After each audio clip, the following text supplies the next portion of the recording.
que está no livro de São Lucas, no capítulo 11 e no versículo 14, onde estava ele expulsando o demônio, ao qual era mudo.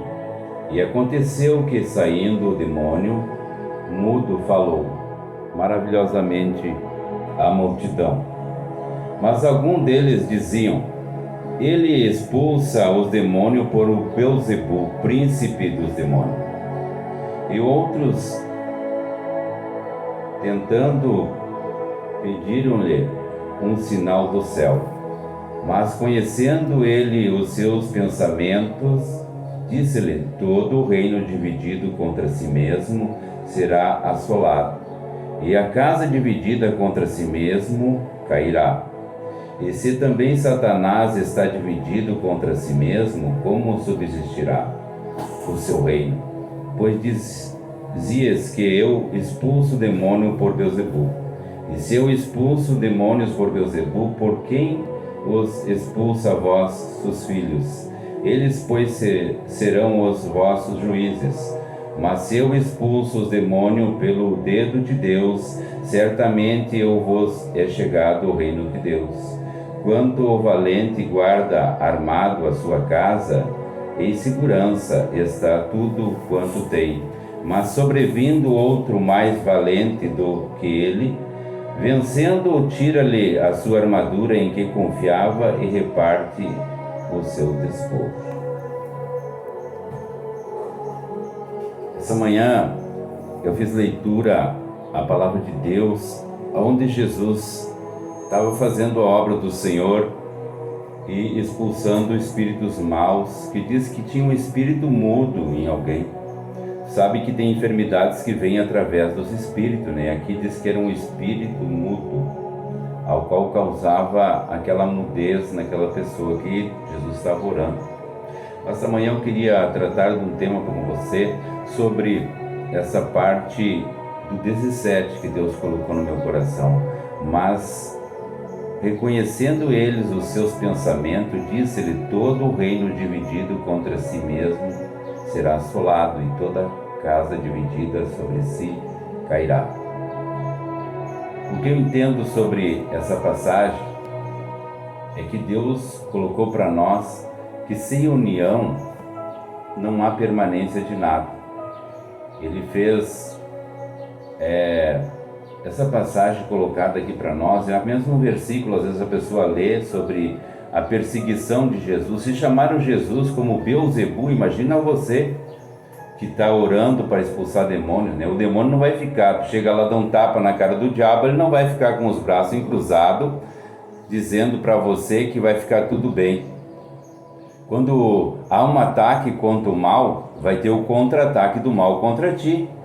Ali, quando Jesus estava enfrentando aqueles demônios ali, eles chegaram a dizer que Jesus estava usando o príncipe dos demônios para libertar as pessoas da doença e da opressão do mal.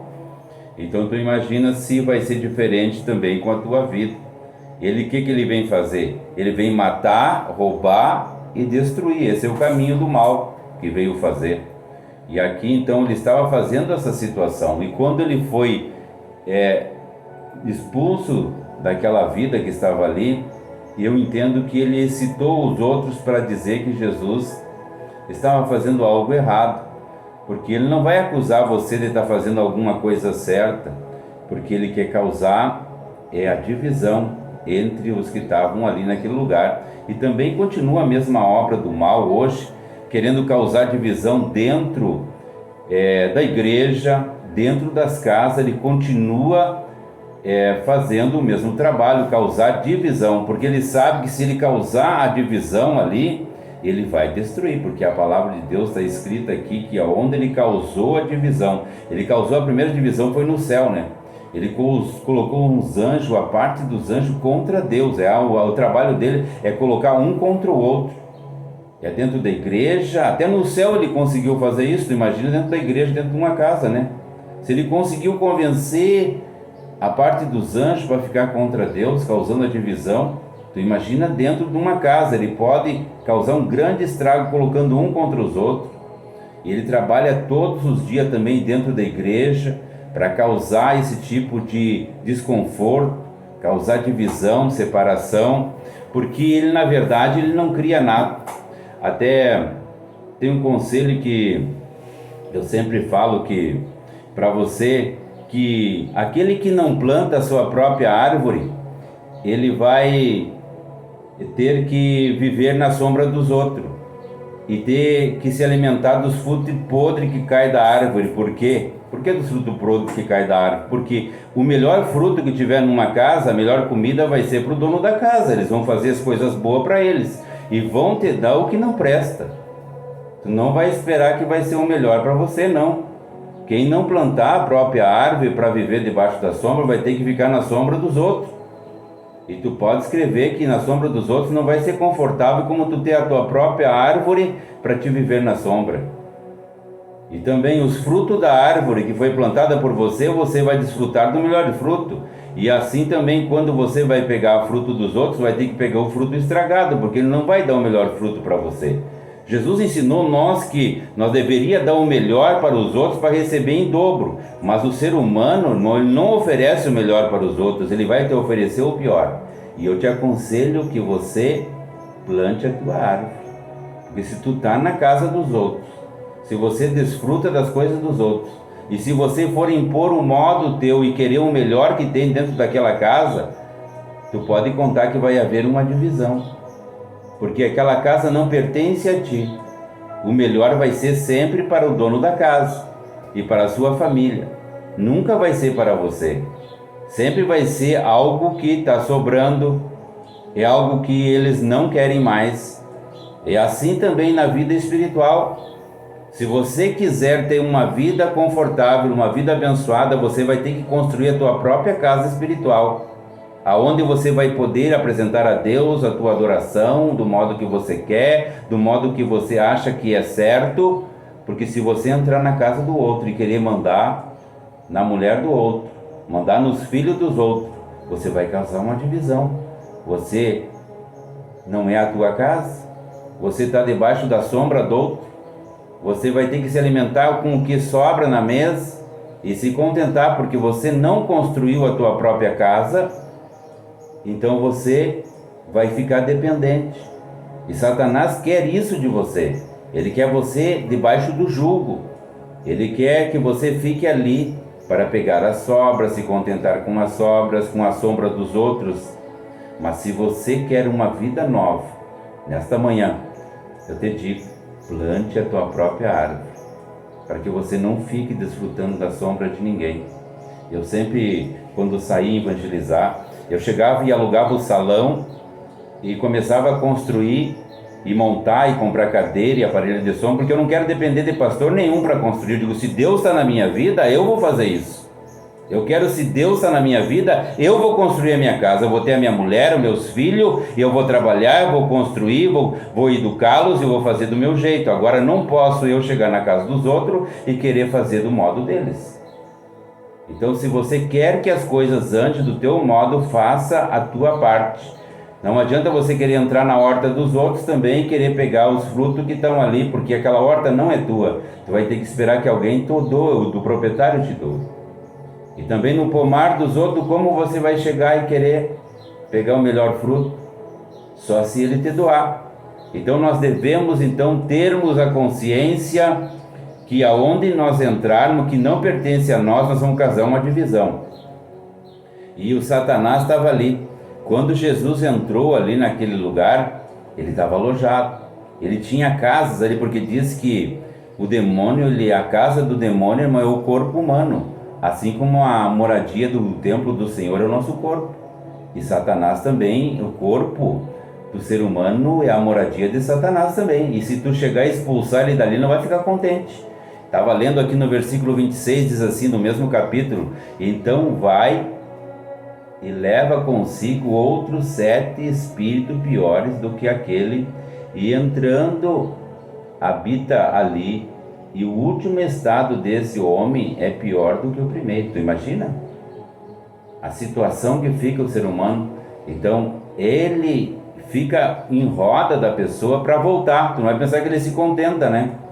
Diz que ainda pega 7 espíritos pior para ver se destrói de vez. Porque o trabalho dele é matar, roubar e destruir. E se você der uma oportunidade para Satanás, ele entra e vai fazer o mesmo trabalho de sempre. Matar, roubar e destruir, causar divisão.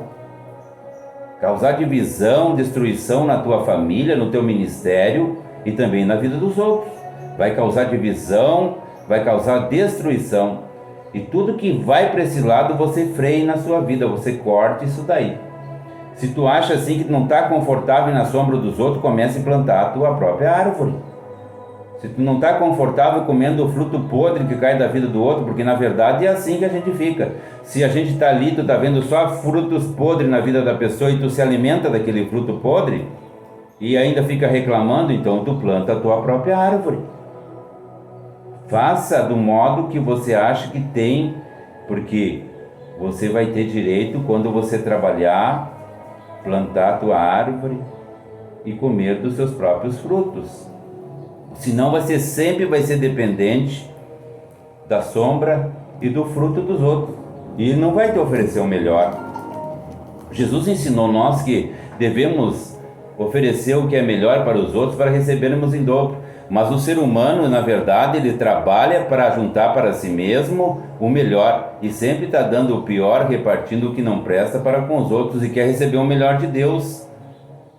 Então, esse mandamento aí é o mandamento do espírito do mal, que ele colocou ali que tudo é vinde a mim, dá para mim, só quer o bem para si. Não oferece nada de bom para os outros. E como tu vai receber algo bom se você só oferece o que não presta?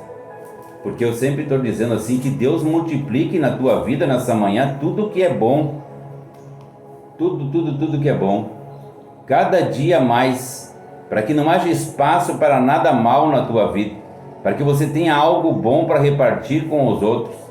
Porque a pessoa diz que ela, quando abre a boca, ela reparte aquilo que está cheio o coração, né? Cheio de coisas boas. E aquilo que é coisa ruim, nós também devemos deixar de lado. Se achar que vai causar divisão, que vai achar que vai causar problema para a vida dos outros, na tua família, no teu ministério, no ministério dos outros, não queira para os outros o que você não queira para você. Então você tem que lutar contra essas coisas que quer destruir, que quer fazer todo esse tipo de destruição. Isso é a obra do mal. Então Jesus deixou essa passagem aqui registrada, que o mal se levantaria contra você, tanto para te tentar para fazer as coisas que agradam a Satanás, como também tu vai combatê-lo, ele vai combater você. Vai combater você dentro da igreja, vai combater você dentro da tua casa, vai combater dentro do trabalho, aonde você estiver, no ministério teu também, aonde você estiver, o mal vai estar combatendo contra ti, querendo causar divisão, destruição. A fúria do mal é a mesma e ele continua fazendo o seu trabalho. Aqui eu estava lendo essa passagem, estava observando, diz que só tem um modo de você destruir ele: quando o valente guarda a sua casa, vindo outro mais forte destrói. Então você vai ter que se fortalecer no jejum, na oração, para destruir as obras do maligno. É o único jeito. Se você quiser mudar uma casa, não é batendo boca, falando, reclamando, tentando impor a tua vontade, não. É orando e jejuando, deixando Deus transformar. Os problemas de dentro da igreja também, ministerial, não é tu que muda com o que tu fala, com o que tu diz. Tem que ser no jejum e na oração para que Deus venha fazer. Se você for impor, dizer as tuas coisas, aí não é Deus fazendo. É a tua imposição e a tua vontade. Porque quando você quer que o mal que esteja agindo ali saia, tem que ser abaixo do jejum e da oração. Se é ele que está causando esse tipo de contrito na tua casa, no teu ministério, no teu trabalho, tem que ser. Ele disse assim, ó: resistir o diabo e ele fugirá de vós. E resistir como? Orando, jejuando, colocando para Deus resolver. Porque se você pegar essa situação para você mesmo resolver, Deus não vai resolver para você. E só tem um meio de Deus resolver a situação, é orando e jejuando e pedindo: Senhor, entra com a intervenção. Aí a paz de Deus vai entrar. e tudo vai se acalmar. E se existe algum tipo de divisão, Deus vai começar a ajustar, colocar no lugar. E Deus é o mesmo que fez as coisas no passado, continua fazendo. Disse que Corá se levantou contra Moisés, dizendo que Moisés não deve estar fazendo as coisas certas, porque diz que é só com ele que Deus fala. E quando ele colocou o diabo a divisão no coração de Corá, houve uma divisão do povo e se levantaram e quiseram enfrentar Moisés. Houve uma destruição total, porque sabe aonde causa divisão, causa destruição. E todo tipo de ação tem uma consequência. E o povo se levantou contra Moisés no deserto e a terra engoliu. Então não adianta você querer impor a tua vontade no trabalho e no ministério dos outros. Ali foi o exemplo que eles quiseram impor-se no ministério de Moisés. Então eu entendo assim, se o ministério é dos outros, se a casa é dos outros, não imponha nada. Se foi dado para Moisés, deixa que Moisés faça do jeito dele. Se foi dado para Pedro, deixa que Pedro dirija do jeito dele, deixa que faça. A casa é dele, o povo é dele, os filhos dele, a mulher é dele, é ele que educa, é ele que faz as coisas. Ou senão você vai ter que construir uma casa tua. Você vai ter que construir teu próprio ministério, fazer do teu modo para que não cause divisão na casa e nem no ministério dos outros. Porque tu já viu as consequências que veio por causa do procedimento do povo no deserto, que se levantaram. Ali também no governo de Davi, causaram uma divisão de tal modo que Absalão se levantou contra o pai dele e teve consequências terríveis. Porque aonde causa a divisão,